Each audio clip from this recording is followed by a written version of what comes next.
The shocking truth about the pregnant madwoman. Long ago, when the rivers still remembered their names and the stars listened to the prayers of the people, there was a village called Idu Kolo. It was a fertile land, alive with yam fields, echoing drums, and the laughter of children. Yet beneath its peace, fear and ignorance often governed the hearts of men. In this village lived a woman everyone called Mama Efe.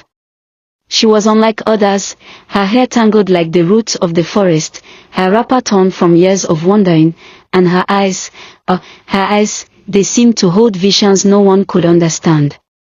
She would speak to trees, whisper to the wind, and hum melodies that made the old Iroko shiver as if it knew her secrets. The villagers gave her a name whispered with both fear and ridicule, Oni-Era, the madwoman. Mothers pulled their children close when she passed. Men scoffed.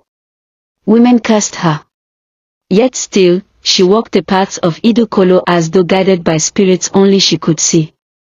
Then, one morning, the whispers turned into gasps. Mama Efe's belly had begun to swell. She was with child. The village erupted. A madwoman. Pregnant, they asked. Perhaps a spirit touched her, some murmured. Or maybe a demon, others hissed. A witch, one elder concluded, carrying an evil child. The chief summoned his council. His face was stern as he declared, "This madness cannot stay in our midst. We must protect our people." The village nodded, but none dared approach the strange woman. Amidst the cruelty of many, one heart alone remained soft. She was Ngozi, a 15-year-old orphan girl with no family name and no seat at the council's fires. Though she lived by sweeping the village square for scraps and grinding yam for elderly women in exchange for food, her spirit was stronger than the bravest warrior. Where others saw a cursed woman, Ngozi saw a soul in need. Every evening, Ngozi carried food to Mama Efe, carefully wrapped in banana leaves. She washed her ragged clothes at the riverbank and sat by her side beneath the Iroko tree. Though Mama Efe's words were scattered, Ngozi listened. Slowly, the broken phrases became stories. Mama Efe spoke of a man she had once loved, Chief Okoro, who had ruled the council with wisdom until he was poisoned by his own brother in a battle for power. She told of visions in her dreams, dreams of a child born with a lion's heart, a boy destined for a crown unseen by men. Ngozi did not laugh. She believed.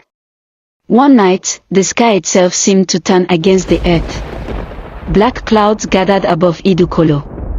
Thunder growled like an angry ancestor, and lightning split the heavens open. In the midst of this storm, Mama Efe fell to the ground outside the chief's compound. Her cries of labor tore through the night.